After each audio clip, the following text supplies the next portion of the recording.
Welcome to the Mindset by Design podcast with your host, the expert Andy Murphy, where you will learn the tips, tricks, and strategies he teaches his world-class clients to give you the skills to dominate any business.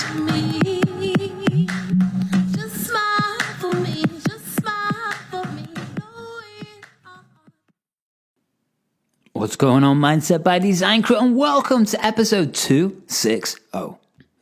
Hope you're amazing as always. I mean it every single time I say it. Today, it's just going to be a 10, probably a 15-minute tune-up. That's all. So if you want a full episode, make sure that you're heading back to the previous one where I did a full hour training. Yeah, I did a full hour training for you and your business to set you up for the whole new year. Your brain affects your brand, your brain affects your money, and your brain affects your future. So go and find out in this exclusive training. Yeah, free. I did it on Facebook for you. So if you're not in the Incubator group, well, you could have watched it live in there, but I hope you enjoy it. Go back and check that episode. And the previous episode is with my buddy Chad, the Savage Judge, multiple world-time jiu-jitsu champion, professional MMA fighter, and entrepreneur. Brilliant episode, massive feedback, and go and enjoy. But today, we go down a little bit different path. Kobe died. Yeah, Kobe passed away. And the thing is about being British, we don't grow up with basketball. We grow up with football, English football, real football, soccer, and we grew up with rugby. And personally, I grew up with martial arts. That's all I knew all my life. I didn't follow really any other sports, just martial arts and fighting. That's really all I've done all my life and followed. But the point, it doesn't really matter what sport you're doing, what business you're doing. There is a certain way of being. There's a certain way that you're connected to flow. There's a certain way, a certain belief system, a certain way the brain is structured that creates brilliance. And then you create world class. And then you create, something what I call the 1%, the 1% performer. And it's the cream of the cream of the cream of the cream. Do you know what I mean?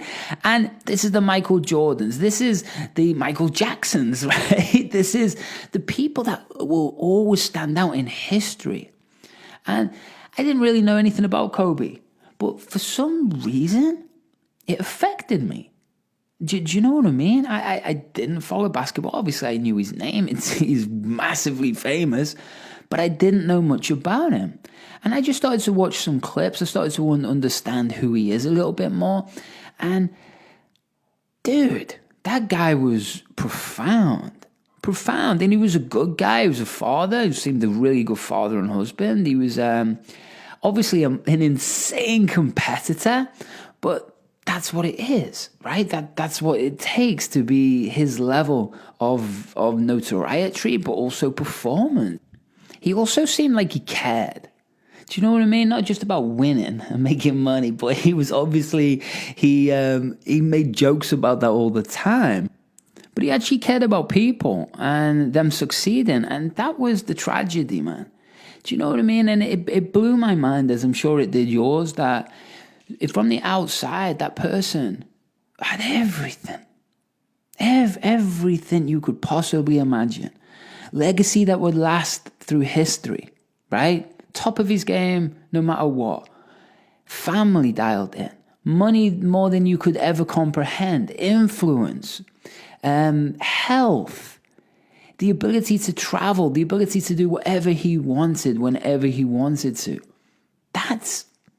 Do you realize what that takes? I don't know about if you're listening to this and what level you are in business or life, but it's not easy, right? It's not easy. And the thing to hit that level, I don't know. I can't even comprehend. I've worked with a lot of world champions, a lot of people who have earned a lot of money, including royalty. But the truth is, that still doesn't make them at that level or even anywhere near that level. Makes sense? So what was cool is that I posted a little quote, I suppose it's a quote, on my Instagram and Facebook the other day, and it was just by Kobe, obviously, and it got a lot of good feedback, and people liked it, but this is this quote. The most important thing is to try and inspire people so that they can be great at whatever they want to do. I'll say that again. The most important thing is to try and inspire people so they can be great at whatever they want to do. Think about that. That's my whole purpose in life. It really, really is. I build entrepreneurs. I build high performers, right? So they can then kick ass in their business and their life. But why? So they can create a ripple effect through the world.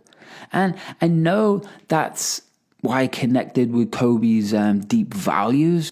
And the more I look at his actual winning championship mindset, damn, it's brutal in the most amazing way. He goes to win. There's no other thing, right? There's no other option in his head but to win. And so what I wanted to play with this 10-minute episode, it's obviously over 10 minutes already, right? But you get it. I'm going to play some clips, some audio clips, and I'll just let you listen, right? And I might jump in and out. I might not. I'm just going to let you listen. And then I will see you at the end of this show. Remember, if this is the first time that you're listening to Mindset by Design, then please, please, please go and check out all the other episodes. I made this podcast a little bit different from all the others. I want you to use it as a library. I mean that not just with the world-class guests, but with the actual individual training and topics. You can scroll through and find which episode is right for you, and you put together your own little coaching package. I've had loads of people combine 3 or 4 or 5 episodes, and it's got them through lots of things before they connect with me directly to go on, well, whether work with me personally in a group, or go through a team training, or even go through the 8-figure thinker or buy the world-class performance audio. It doesn't matter. Whatever level you're at, this is the show for you. What we're all about at Mindset by Design is about building new behaviors, new ways of thinking, feeling, and acting using NLP, which I'm a world-class expert at, and neuro-retraining, neuroscience, gamification, and behavioral psychology, and a sprinkle of spirituality. Basically anything that's going to make you go and kick ass. I rewire and upgrade you to, be the best version of you that you can possibly be in every aspect, whether that's in sales, doing a business merger, starting a business, or just feeling stuck. Every high performance vehicle needs fine tuning, and whether you're in a dip right now and are ready to bounce back, or you're absolutely expanding and want to make sure that you're fine tuning your thinking for optimum performance, guess what? I'm here to help. So that's the episode. So head over to the show notes. You'll see lots of links in there. The links are all going to change in the next week or two as we rebrand and relaunch, which I'm so excited about, by the way. I'm so excited about it. I've been working so hard on this. And then guess what? Well, you can have an amazing, amazing year. So enjoy Kobe, his words of absolute brilliance, and I will see you at the end of the show. Oh, make sure that you're subscribing. Make sure that you're writing a review, and make sure that you're heading over to the Incubator group, LinkedIn, Instagram, or just send me a message. I'll see you at the end of the show.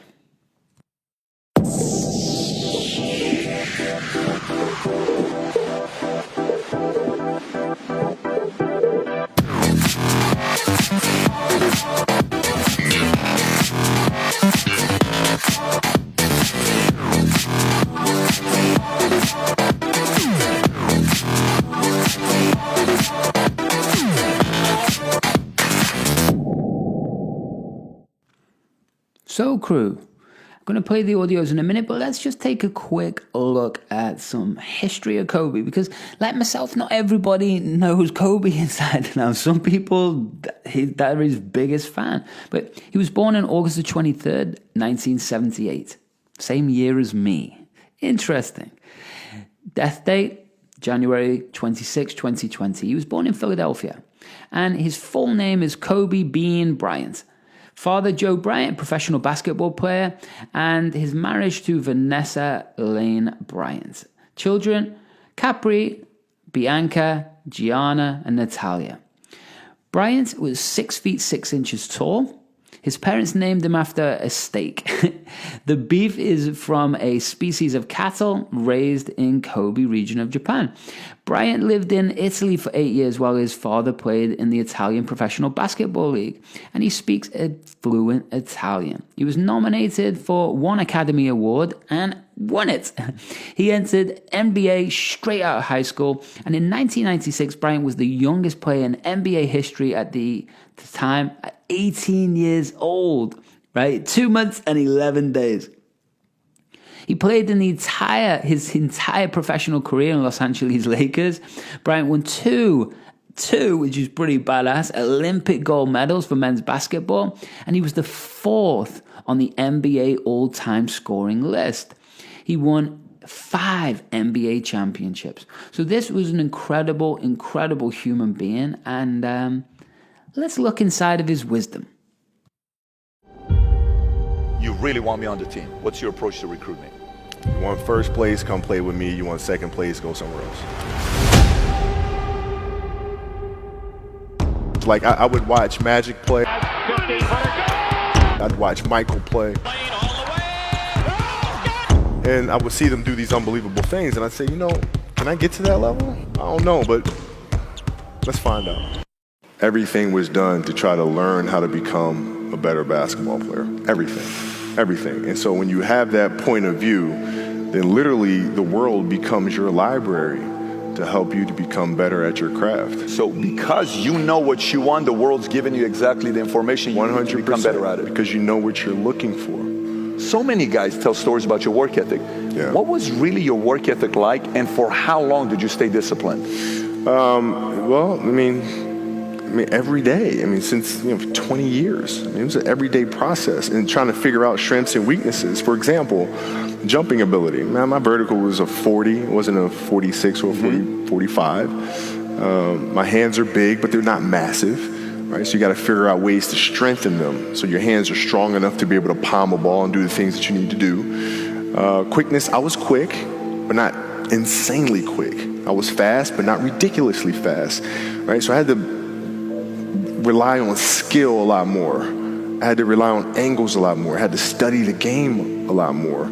And but I enjoyed it though. So like from the time I can remember when I started watching the game, I studied the game and it just never changed.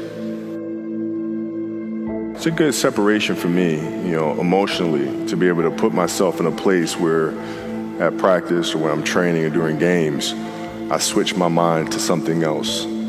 Switch my mode into something else, right? For me, it's the equivalent of Maximus, Decimus, Meridius, and Gladiator picking up the dirt, smelling the dirt. It's go time, right? So that was my mental switch. It was like an actor getting ready for a film. You got to put yourself in that cage. When you're in that cage, you are that character. And then when you leave there, it's something completely different. But when I'm in that cage, bro, don't touch me, don't talk to me.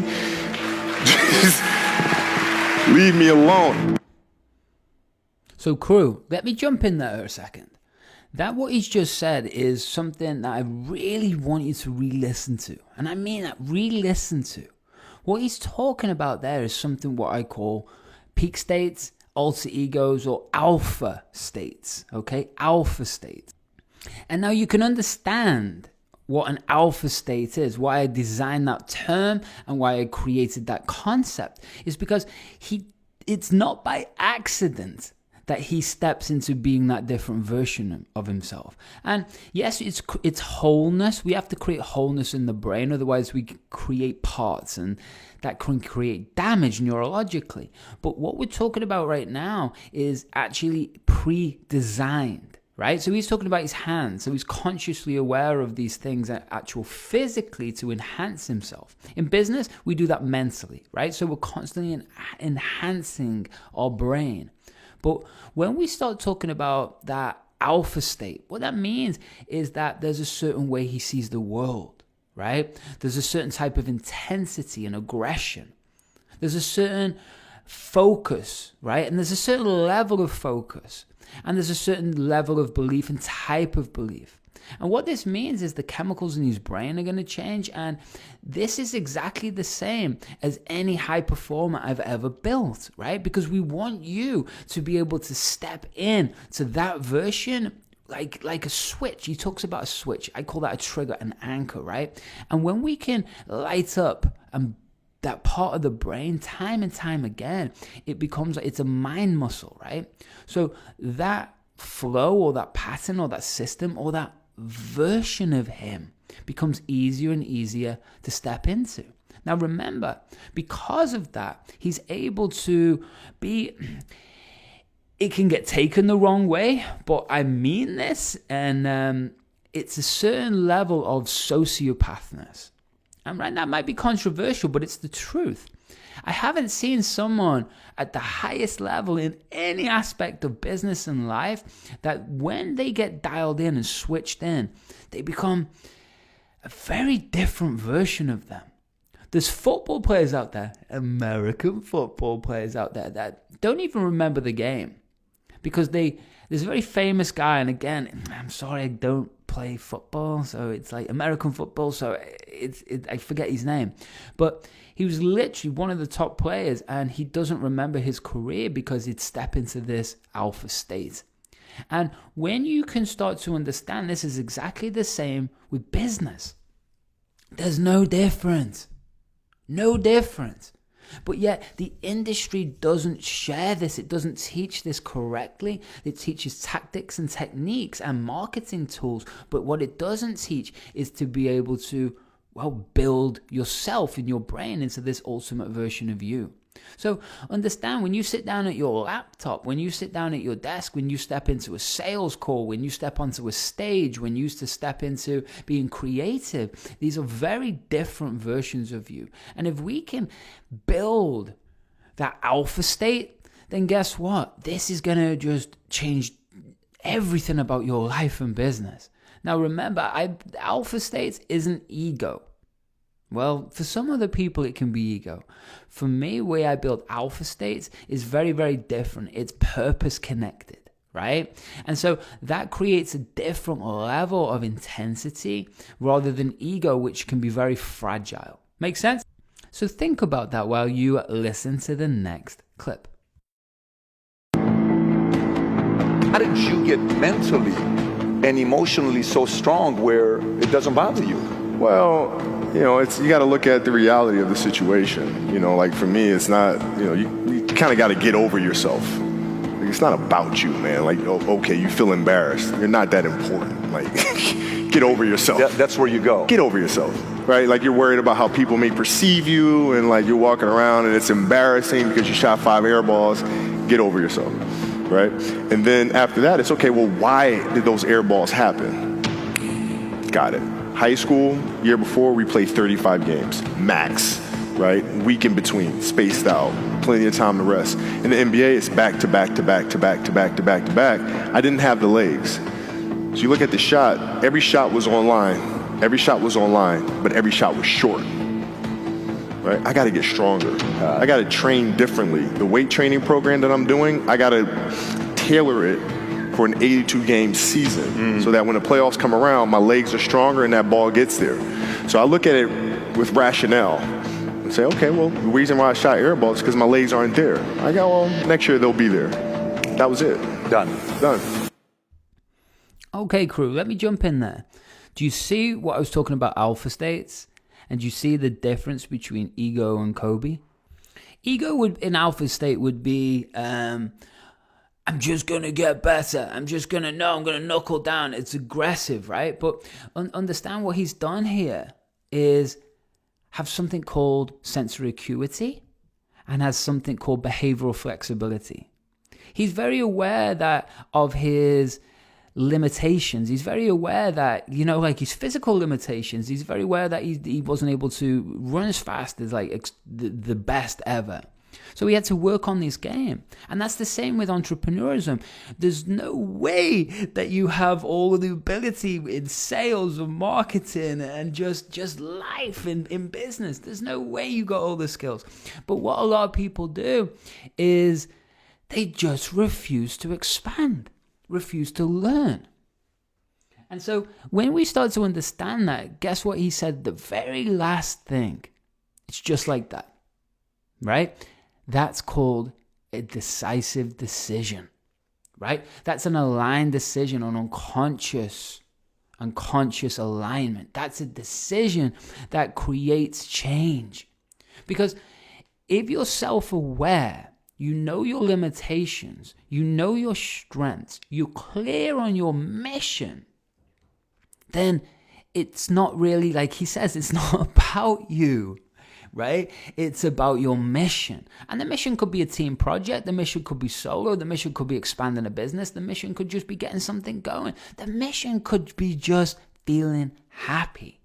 But if we don't have that mission and we aren't self-aware and we aren't ready to change, then what happens is we hit roadblocks, we get stuck, and the universe will slap you. It will slap you hard into growing. And truly, that's all life's about. My personal belief, that's all we're here for. This is like a boot camp, man, this life. And this life is harsh, it's intense, it's brutal. But isn't a boot camp that way? But after the boot camp, what happens? Yeah, you get the result. And it's fast, it's intense. It's the same with a degree. Like, nothing wrong with degrees, but there's no way that it takes 4 years to be able to learn that information. There's no way.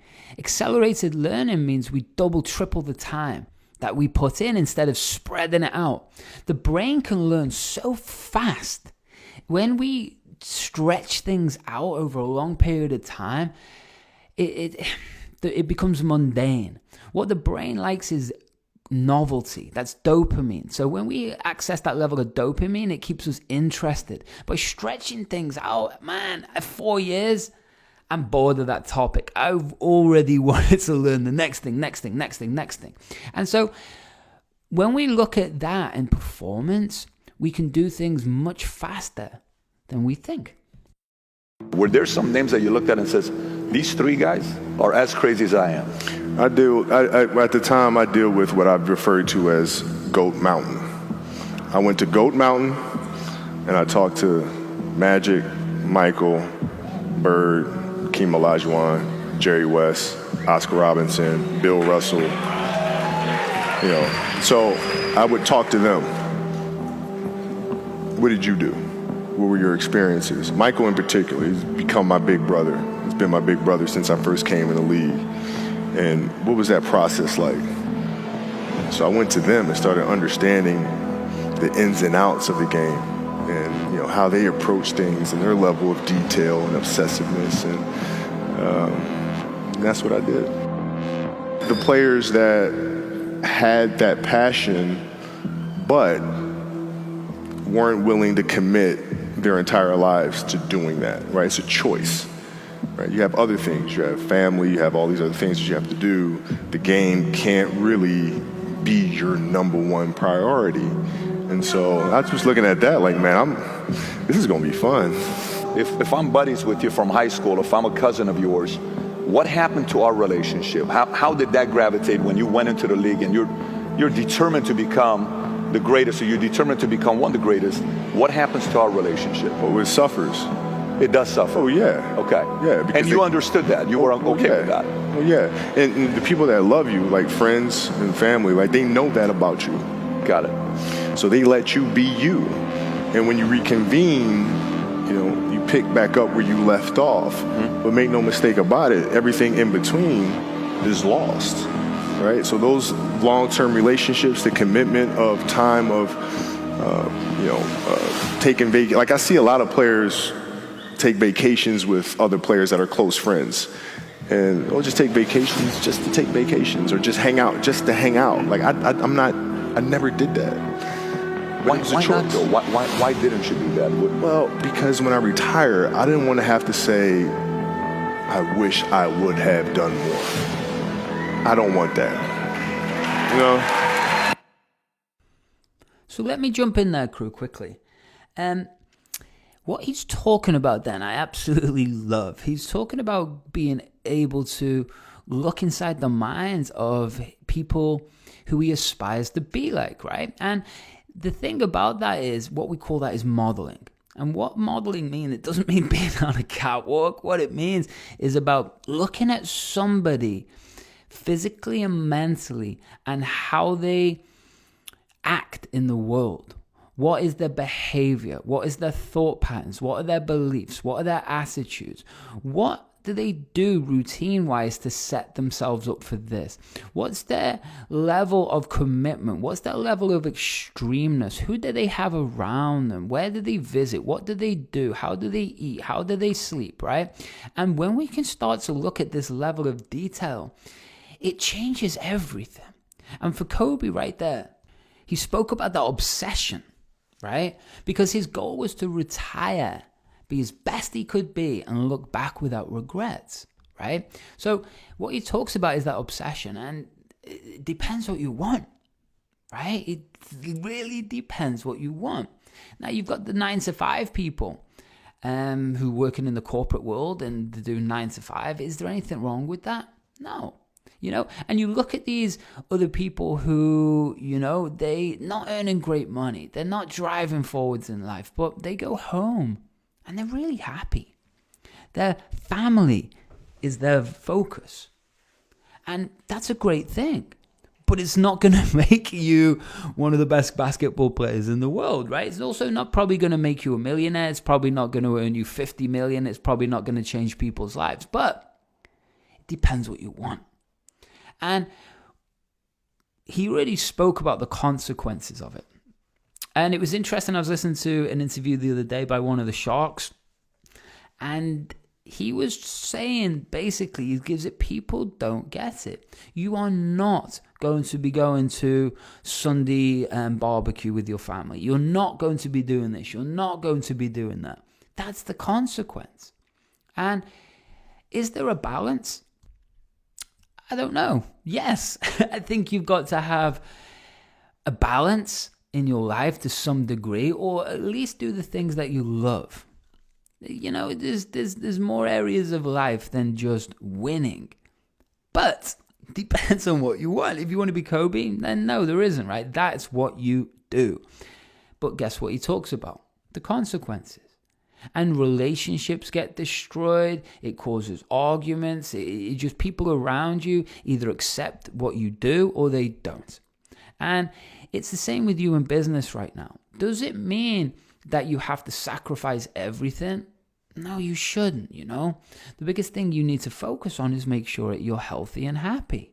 But after that, then for me right now, I do something called, or I teach and do something called bursts. What do I mean by bursts? It takes that cream of the cream of the cream of the cream. Like Kobe or Bill Gates said that when he started Microsoft, he didn't take a day off for, I don't even know how many years, right? And he was pulling like long days for how many years? But that created, Microsoft. But the truth is, most people can't do that. Most people don't want to do that. I've done this for a long, long time. And, I've made my mistakes. But what I do now is something called bursts. And what I know is your business or your life, it moves in chapters. And nothing's forever. It's just not forever. And so right now I'm working 7 days. Why? Because there's certain things I want out into the world to help you, to change the industry, to get rid of all of the bullshit that's out there in the personal development industry around entrepreneurs and high performance. And guess what? That's my mission, and it's happening, The truth is, bursts. So you can do a 12-week burst. Why wouldn't you be wanting to do a 12-week burst, right? So you're telling me you couldn't do 6-7 days for 12 weeks to then be able to look at the rest of the year and have it with much, much ease? Of course you can, right? But that's a choice. Does that mean you're going to have to not go places and do things and go to bed early and double your nutrition and put yourself around different people and program your brain constantly? Yeah. But is it worth it? Depends, right? It absolutely depends. So think about that with yourself. Let's jump back into Kobe. You got a lot of people paying their hard-earned money to come watch you perform. It's your job to be in shape. It's your job to be strong enough to perform at that level every single night. And as a competitor, I'm not ducking shit. Like, it's not, oh my God, my back hurts, I'm sore, we got to play Vince Carter and Toronto Raptors tonight. We actually had this happen. We had a game against Toronto in 2000, and Vince was tearing the league up. My back was jacked. But like the perception of that, like, what? Kobe's missing the game against Toronto and Vince Carter because my back was really spasming. But people will be like, what? Oh, he's ducking Vince. Excuse me? No, I don't think so. So I would be in the layup line like, okay, there's a lot of days where, you can rest and recover. Today ain't one of them. Your back can bother you any other day. That shit ain't bothering me today. Wow. He gonna have to see me today. Yeah. Amen. Yeah. Now just think about that. Think about what he just said. What do you want? What do you want? Right? Plain and simple. Are you going to be tired? Yeah. Now what? Right? Someone's let you down? Okay. Now what? You got no money? What you telling me for? Now what? Oh, you're sad? Okay, that's cool. I'm sorry about that. Now what? That's the attitude that I teach, and it's what you need. Okay, you have a bad month. Okay, cool. Now what? Oh, this has happened. Okay, now what? And when you can live like that, it's a case of you're not getting hung up. You're solving problems. That's it. Does it mean it's not stressful? Of course it's stressful. But then guess what that does? It allows you to grow and learn. And then you have to manage the stress. And you have to eliminate everything out your life that is causing that emotion. And that could be people, places, things, event, the past, or whatever you're putting into your body that's making you hide. And when you can start to understand this, now what? Now what? Now what? Then guess what? It allows you to keep expanding. And the thing about expansion is, it's always happening. Always happening. We either resist it or we allow it. But if you're on a mission, what are you going to do? Yeah, you're going to go and win. You're going to go and complete the mission. If you're looking at big investments you got to make, what is the decision-making process there? Do you call? Is there first you do your own research? You take this much time. You call an advisor. Is there a system you follow? It's pretty simple for me. It's do you understand the business? Is it a business that you can help in some form or fashion? What are the barriers of entry to that business? And then the entrepreneurs themselves, the company itself, right? Do they have a culture that you believe is sustainable? Are these leaders people that you believe in? Are they people that are obsessives? And in turn, have they created a culture of obsessiveness? So I tend to look at those 4 factors, and that's it. That's big right there, by the way. I don't know if you guys caught that right there. That's pretty massive right there. Same determination. What's your current work schedule look like today? It's different because I personally am not writing every word of the novels. I am not animating the films. What I have to do now is make sure that the people that we bring in, these obsessives that we bring in, are challenging themselves to do the best job that they think they can do.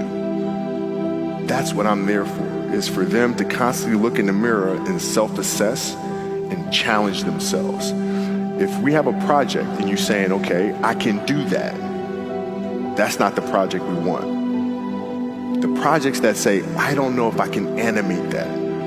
I don't know how to write that story. I don't know how to do that. Those are the things we want, because through that curiosity, you'll reach a level that you didn't think was possible. And so running the studio, that's what I'm doing. Did you pick that key word up? Did you hear it? Did you hear it? 2 words actually, obsessive and curious. Do you understand? Curious, obsessively curious. That's what allows us to constantly expand. It's like it's like a computer game. I really believe life is like a computer game. I really do, which is why I love gamification.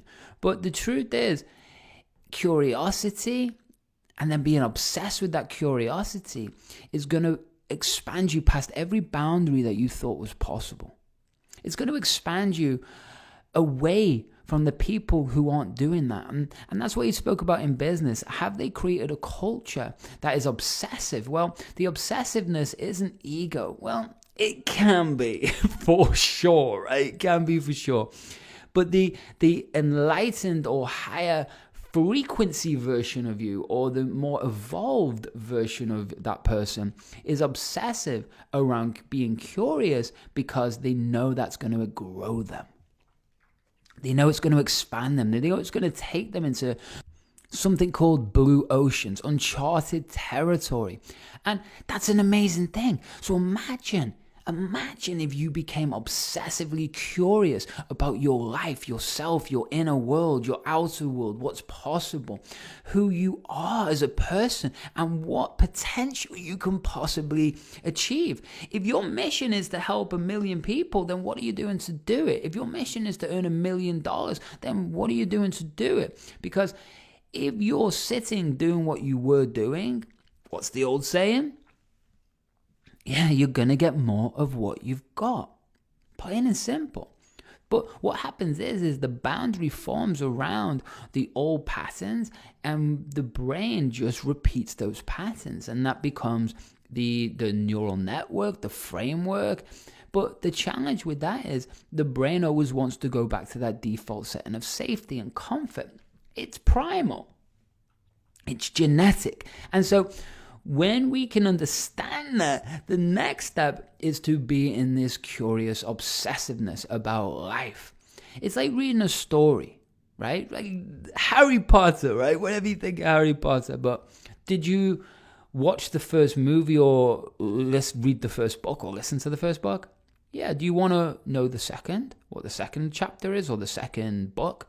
Of course you do, right? You're obsessively, maybe, some people are, but curious. So imagine if we could have that aspect in business, life, but also in every area of life. You're playing against the Golden State Warriors. Score is 107-109. You guys are close to getting into the playoffs. You know exactly what happens in the game. You go up, you're about to take your shot, and then all of a sudden, boom, Achilles happens, right? He went and hit the free throws, and then you walked off the stage. Yeah. You got the surgery done. When I went in the trainer's room, my kids are in there, and, they're looking at you and stuff, and I'm looking at them, and I'm like, it's all right. Dad's going to be all right. Mm-hmm. It'll be fine. It'll be all right. It'll be all right. It'll be all right. And as a parent, you got to set the example. You got to set the example. This is another obstacle. This obstacle cannot define me. It's not going to cripple me. It's not going to be responsible for me stepping away for the game that I love. I'm going to step away on my own terms. And that's when the decision was made that, you know what? I'm doing it. I'm doing it. You're a freaking beast, yeah. So, crew, there we go. The end of episode 260. Well, it definitely wasn't a 10-minute tune-up. It definitely wasn't. I jumped in. I couldn't help it. But I really hope you enjoyed it. And if you want to build yourself into the ultimate you, the ultimate entrepreneur, the ultimate version of you, then head over to those show notes and let's connect. There's so many different ways I can help you. And just like I've helped about 10,000 people, we've done well over 1 million downloads on the podcast, and I've worked with some of the best in the world. And I just want to help, man. We've got some cool things coming out. And guess what? You get to sit down with one of my concierge coaches. I personally try to take as many of these calls as I can. But at the end of the day, you're going to sit down with someone, an expert that I trust. And they're going to give you, we're going to look at the patterns that are playing in your head, and we're going to give you a solution for it. Plain and simple. So if you're ready, it's time, then hit those show notes, click that link, apply, and guess what? You can have a chat with me. And the other thing is, you might just want to, Well, something simple. Well, you've got the World Class Performer audio there, which is an NLP, hypnosis, and brainwave audio that I made. It's brilliant. You're going to love it. And we got lots of other things. And also make sure that you're adding me on Instagram, hanging out with me in the Facebook Incubator group. And hey, you can always ask me anything you want just by emailing me. So until the next time, you have an amazing, amazing week. Much, much love. And oh yeah, one more thing. Why don't you smile for me? Thanks so much for listening to today's episode of the Mindset by Design podcast with your host and NLP expert, Andy Murphy. We'll catch you next time.